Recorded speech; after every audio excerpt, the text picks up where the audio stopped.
আসসালামু আলাইকুম। এখন শুনবেন সংবাদ শিরোনাম। নিষিদ্ধ আওয়ামী লীগের হুমকি ধমকি নাশকতার ঘটনা ঘিরে সতর্কতা, আইন শৃঙ্খলা বাহিনীর পাশে থাকবে দলগুলো। দেশের মানুষ সচেতন, নির্বাচনী আমেজে জনগণ, সন্ত্রাসী কর্মকাণ্ড করে ভোট বাধাগ্রস্ত করার সুযোগ নেই। কর্ণফুলী পেপার মিলের কাগজে ছাপা হবে সংসদ নির্বাচনের ব্যালট, 914 টন রঙিন কাগজ নেবে কমিশন, চলছে পুরোদমে। রাজধানীর সূত্রাপুরে মামুন হত্যায় ব্যবহৃত অস্ত্র উদ্ধার, 2 শুটার সহ 5 জনকে গ্রেফতারের বিষয়ে বিস্তারিত জানাবে পুলিশ। আসসালামু আলাইকুম। এতক্ষণ শুনছিলেন সংবাদ শিরোনাম, এখন শুনবেন বিস্তারিত। আন্তর্জাতিক অপরাধ ট্রাইব্যুনালে মানবতাবিরোধী অপরাধের মামলায় শেখ হাসিনার বিরুদ্ধে রায় ঘোষণার তারিখ জানানো হবে আগামীকাল। এ উপলক্ষে নিষিদ্ধ ঘোষিত আওয়ামী লীগ ঢাকা লকডাউন কর্মসূচি ঘোষণা করেছে। সম্ভাব্য নাশকতা ও অস্থিতিশীলতা ঠেকাতে সতর্ক অবস্থানে রয়েছে আইন শৃঙ্খলা রক্ষাকারী বাহিনী। রাজধানীর হাইকোর্ট এলাকা, বাংলা একাডেমি, হোটেল ইন্টারকন্টিনেন্টাল মোড় সহ বিভিন্ন গুরুত্বপূর্ণ সড়ক ও স্থাপনায় সকাল থেকেই বিজিবি সদস্যদের অবস্থান নিতে দেখা গেছে। একইভাবে ভোর থেকে রাজধানীর প্রধান প্রধান সড়কে বিপুল সংখ্যক পুলিশ ও র্যাব সদস্য মোতায়েন রয়েছে। যে কোনো ধরনের অনাকাঙ্ক্ষিত ঘটনা মোকাবিলায় প্রস্তুত আইন শৃঙ্খলা রক্ষাকারী বাহিনী। এদিকে রাজধানীতে অভিযান চালিয়ে কার্যক্রম নিষিদ্ধ আওয়ামী লীগের 44 নেতাকর্মীকে গ্রেপ্তার করেছে ডিবি পুলিশ। গাজীপুরের পর সাভারেও বাসে আগুন দিয়েছে দুর্বৃত্তরা। এরই মধ্যে গাজীপুরেই আগুন দেওয়া হয়েছে 3টি বাসে, তবে কেউ হতাহত হয়নি। পুলিশ ও ফায়ার সার্ভিস জানায়, গাজীপুরের ভোগড়া বাইপাস এলাকায় ভোর 4:30টার দিকে পার্ক করে রাখা ভিআইপি পরিবহনের একটি বাসে আগুন দেওয়া হয়। খবর পেয়ে ফায়ার সার্ভিস আগুন নিয়ন্ত্রণে আনে। শ্রীপুরে বেড়াইদের চালা এলাকায় ভোর 5টার দিকে আরও একটি বাসে অগ্নিসংযোগ করে দুর্বৃত্তরা।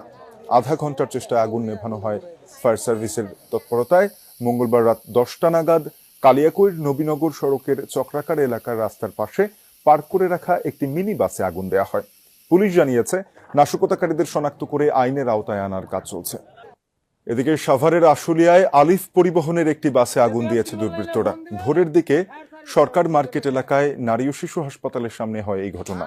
চালক জানান, রাতে হাসপাতালের সামনে সড়কে বাস রেখে ভেতরেই ঘুমিয়ে পড়েন তিনি। হঠাৎ আগুনের তাপে ঘুম ভাঙে তার। পরে বাস থেকে লাফিয়ে কোনো রকমে প্রাণ বাঁচান চালক। খবর পেয়ে ফায়ার সার্ভিস গিয়ে আগুন নেভায়। জড়িতদের ধরতে পুলিশি অভিযান চলছে।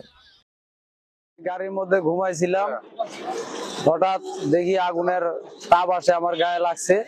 আমি চোখ খুলে দেখি পুরা গাড়ি আগুন। আমি জানলা দিয়া লাফ দিয়ে নামছি। দুটো হুন্ডা আসছে, 4 জন হেলমেট পরে আসছে। হুন্ডা আইসা এখানে প্রথমে গুলি করছে। গুলি করার পরে একটা আতঙ্ক সৃষ্টি করছে। সিকিউরিটি যারা ছিল তারা এখানে আর নাই। রাজধানীর মোহাম্মদপুরে ইকবাল রোডে প্রিপারেটরি স্কুলে 2টি বোমা নিক্ষেপের ঘটনা ঘটেছে। এতে কেউ হতাহত হয়নি। মঙ্গলবার রাত 12টার দিকে হয় এই ঘটনা।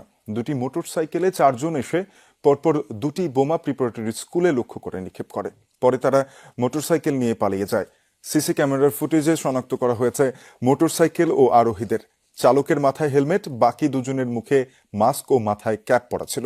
দেখা যায়, মোটরসাইকেল থেকে নেমে একজন স্কুলকে লক্ষ্য করে বোমা নিক্ষেপ করে। রাতেই ঘটনাস্থল পরিদর্শন করেছে পুলিশ। স্কুল কর্তৃপক্ষের পক্ষ থেকে এই ঘটনায় সাধারণ ডায়েরি করা হয়েছে।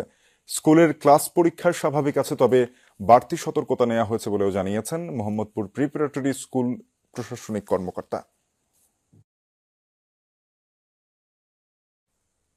কার্যক্রম নিষিদ্ধ আওয়ামী লীগ হুমকি ধামকি দিচ্ছে অনলাইনে। সম্ভাব্য নাশকতা প্রতিরোধে আইন শৃঙ্খলা বাহিনীর পাশাপাশি সব রাজনৈতিক দলকে মাঠে থাকার আহ্বান জানিয়েছে সরকার। এদিকে রাজপথে নাশকতা ঠেকাতে আইন শৃঙ্খলা বাহিনীর আরও সক্রিয় ও সতর্ক ভূমিকা আশা করে রাজনৈতিক দলগুলো। কেউ কেউ বলছে এটা নিছক শোডাউন, কেউ বলছেন ফিরে আসার চেষ্টা। বিশ্লেষকদের মতে, বাসে আগুন আর ককটেল মেরে নিজেদের ভয়ঙ্কর চেহারা আরও স্পষ্ট করে দিয়েছে নিষিদ্ধ দলটি। আরো জানাচ্ছেন রেদওয়ান আহমেদ। একের পর এক বাসে আগুন, ককটেল বিস্ফোরণ। গত কয়েকদিন ধরেই চলছে এমন পরিস্থিতি, যার বলি ময়মনসিংহের সেই ঘুমন্ত বাস চালক জুলহাস মিয়া। রাজধানী সহ দেশের বিভিন্ন স্থানে আগুন আর ককটেল বিস্ফোরণের ঘটনায় বাড়ছে উদ্বেগ। 13 নভেম্বরের কর্মসূচি ঘিরে কার্যক্রম নিষিদ্ধ দল আওয়ামী লীগের সম্ভাব্য নাশকতা প্রতিরোধে আইন শৃঙ্খলা বাহিনীর পাশাপাশি সব রাজনৈতিক দলকে মাঠে থাকার আহ্বান সরকারের। এ অবস্থায় রাজনৈতিক দলগুলোর পরিকল্পনা কি? স্বরাষ্ট্র উপদেষ্টার প্রেস কনফারেন্স দেখেছি এবং তার আহ্বানের প্রতি শ্রদ্ধা আছে, কিন্তু তার আগেই আমাদের সাংগঠনিকভাবে আমাদের যে অবস্থান বা আমাদের সাংগঠনিকভাবে প্রস্তুতি ছিল এবং সেই সাথে আমাদের তো এমনিতে দৈনন্দিন কার্যক্রম থাকে, সেই জায়গা থেকে আমাদের একটা সমাবেশ করারও পরিকল্পনা আছে। দেশের জনগণ যখন প্রতিরোধ করবে তখন সাথে সবাই থাকবে, জনগণ তো সবাইকে নিয়ে জনগণ, এখানে কোনো রাজনৈতিক দলকে আলাদাভাবে ট্রিট করার দরকার নাই। আমি মনে করি জনগণই সেটাকে প্রতিরোধ করবে, স্বতঃস্ফূর্তভাবে প্রতিরোধ করবে। দেশের জানমাল রক্ষার স্বার্থে আমরা রাজপথে থাকব, সরকারকে সহযোগিতা করব এবং এই ধরনের নাশকতার ব্যাপারে আমরা দাঁত ভাঙার জবাব দেওয়ার জন্য প্রস্তুত আছি। এই রাজনৈতিক দলগুলোর মধ্যে যদি নিজেরা বেশি বিরোধে জড়িয়ে পড়েন তখন কিন্তু একটা জায়গা তৈরি হবে যেখানে আবার অন্তর্ঘাতের যারা করতে চায় তারা সুযোগ পেয়ে যাবে। সেই জায়গাটা খেয়াল রাখা দরকার। সাম্প্রতিক সহিংসতা রোধে আইন শৃঙ্খলা বাহিনীর কার্যকারিতা নিয়েও উঠেছে প্রশ্ন। এ ব্যাপারে তাদেরকে আরো তৎপর হওয়ার তাগিদ দিয়েছেন বিভিন্ন রাজনৈতিক দলের নেতারা। কিছু কিছু ভূমিকা রাখা, আবার অধিকাংশ দেখা যাচ্ছে অনেক ক্ষেত্রে নিষ্ক্রিয়, যেহেতু তারা ফেসিবাদের আমলে নিয়োগকৃত অনেকেই আছেন কর্মকর্তাদের মধ্যে বা বাহিনীর মধ্যে, যার কারণে আমার মনে হয় তাদের এখানে ভূমিকা থাকতে পারে। এই নিষ্ক্রিয়তা, শিথিলতা তাদেরকে সুযোগ করে দিচ্ছে। প্রশাসনের সব জায়গায় এবং আপনার সাংবিধানিক প্রতিষ্ঠানগুলো কিন্তু এখনো কিন্তু স্বৈরাচার মুক্ত হয় নাই, তো সেই জায়গায় আশঙ্কা থেকেই যায়। অ্যাজ এ বাহিনী এটা তো জনগণের রক্ষক হওয়ার কথা, কিন্তু আমরা আজকেও জ্বালাও পোড়াও দেখেছি। এসব সম্পর্কে গোয়েন্দা তথ্য এবং আইন শৃঙ্খলা বাহিনী যে তৎপরতা, এই দুইটার ক্ষেত্রে আমার কাছে এখন পর্যন্ত মনে হচ্ছে এখানে খামতি আছে। আমরা পূর্ববর্তী যে ঢিলেমি সেটাই আমরা এখনো দেখতে পাচ্ছি। জনগণের নিরাপত্তা দেওয়ার কাজে যারা যুক্ত আছেন, দেশের নিরাপত্তার স্বার্থে যারা যুক্ত আছেন, সেনাবাহিনী সহ সকলেরই যার যার দায়িত্বের জায়গাটাকে এখানে সর্বোচ্চ মাত্রায় জারি করতে হবে। তবে ঢাকা বিশ্ববিদ্যালয়ের রাষ্ট্রবিজ্ঞান বিভাগের অধ্যাপক ডক্টর সাব্বির আহমেদের মতে জ্বালাও পোড়াওয়ের পুরনো কৌশলে সুবিধা করতে পারবে না আওয়ামী লীগ, এতে আরো জনসমর্থন হারাবে দলটি। এই হুমকি ধামকি, ভয় ভীতি দেখিয়ে, থ্রেট করে আপনি কি রাজনীতিতে কামব্যাক করলে এতে খুব বেশি ফায়দা আওয়ামী লীগের হবে না। কারণ যত বেশি আপনি ভয়ের মেসেজ লোকদেরকে দিতে থাকবেন, তত আপনার বিরুদ্ধে সবাই ঐক্যবদ্ধ হয়ে যাবে।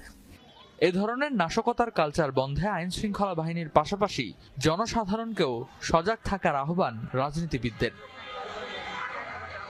রেদওয়ান আহমেদ, যমুনা নিউজ, ঢাকা। দেশে সন্ত্রাস দমনে সরকারকে কঠোর ভূমিকা নেওয়ার আহ্বান জানিয়েছে বিএনপি। ইউরোপীয় ইউনিয়নের রাষ্ট্রদূতের সাথে বিএনপি মহাসচিবের